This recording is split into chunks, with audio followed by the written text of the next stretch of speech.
Hello, my name is Chris and I will review the Toyota RAV4 2020 Trail Edition. I did review the hybrid RAV4 and I wanted to review the gas engine model. The look of RAV4 is centuries ahead of what RAV4 was in previous generations. Big, bulky, tasteful, and looks like an SUV, not a crossover. Nice. Toyota until recently made bland, reliable, fuel-efficient cars. What a difference a few years makes. That size on the outside translates to huge size on the inside. An automatic trunk reveals big space. It continues in the rear seats with lots of room and comfort. The best seat in the house. In front, same story. Comfy synthetic leather seats don't look like much, but are reasonably comfortable on long rides. This RAV4 Trail cost $39,000 and this tester has the TRD off-road version for an extra $3,300. You do get sunroof, Softex leather, dual zone climate control, heated and cooled seats, Toyota Safety Sense 2, which is a host of driving aids, TRD tuned suspension, which is still pretty comfortable, and JBL audio. The interior design is functional and spacious and the materials seem highly durable but don't feel cheap. The infotainment is not easy to use, but at least you have hard buttons to get you out of trouble. The wind and road noise is more subdued and better than most of the competition, and RAV4 costs more than its competitors. So you get Toyota reliability, which is a premium aspect, but you also get other qualities for your money such as looks, space, and comfort. The leather steering wheel is average and thin. This well-deserved reputation for reliability, combined with the above-mentioned qualities, is new for Toyota and a first for RAV4.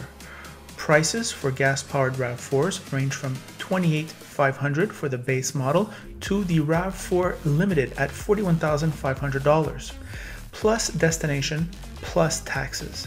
That's $50 grand all in. The XLE all-wheel drive seems to be the best choice financially at slightly over $34,000.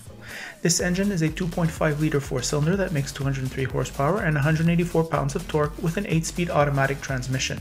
It does 9.5 liters in the city and 7.5 liters on the highway, or 2532 mpg. This is a good vehicle. Here are my thoughts on my second drive of the new RAV4. Hello car lovers! Driving the 2020 Toyota RAV4. This is the Trail Edition. It's the gas-only version. We tried the hybrid version before, and although it was an excellent vehicle, often with hybrids I'm a little bit put off by their high purchase price, and I'm glad Ross got a gas version. Although this isn't a cheap one, there are cheaper ones available lower down in the lineup. However, driving this one will give us a good idea. First, we'll start with the exterior styling. I think the exterior styling is very nice. It's really high off the ground. It's got this rugged SUV look that I think many people will find inherently attractive, and it looks better in person than it does in video, so that's interesting. That size does translate on the inside very well. It's a compact. Ross makes a remark, well, we could almost put it like a very large compact. There's so much room in the trunk, so much room for the rear seats, and so much room here in front. Ross and I are inches away from rubbing elbows. I mean, we're not even close. Despite a wide wheel well, I mean, I have enough room for my legs. The seats are decent, I'd say, quite good actually. You do have a utilitarian feel here. Ross made the remark on the previous RAV4 that we made. He said, you know, this is very utilitarian, but it doesn't feel cheap. I have to echo his exact sentiment.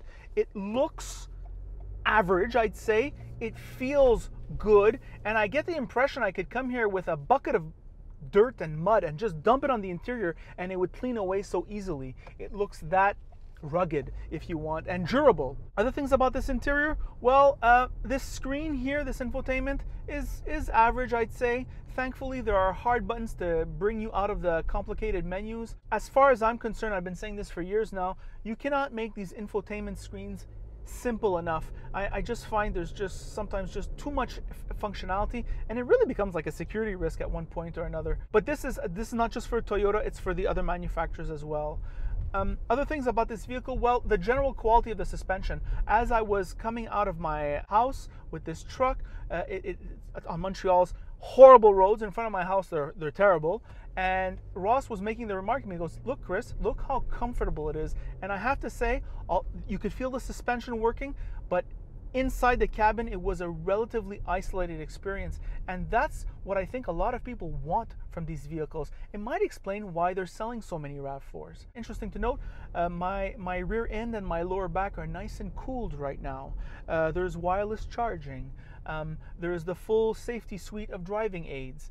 You do have the high-end sound system with the subwoofer in back. So you have all these things, what you'd expect from a vehicle this high up in the lineup in terms of options that you should have. Now, of course, Toyotas cost a little bit more than the others. However, Toyota does reward you with excellent reliability and pretty good fuel economy, but it also rewards you with the classic qualities of this vehicle. And right now, what it didn't offer before and what it is offering now is a comparable styling with the best of its rivals, and also interior quietness, which I find is upper tier, upper half, whereas before Toyota RAV4s were always average or perhaps sometimes even noisy.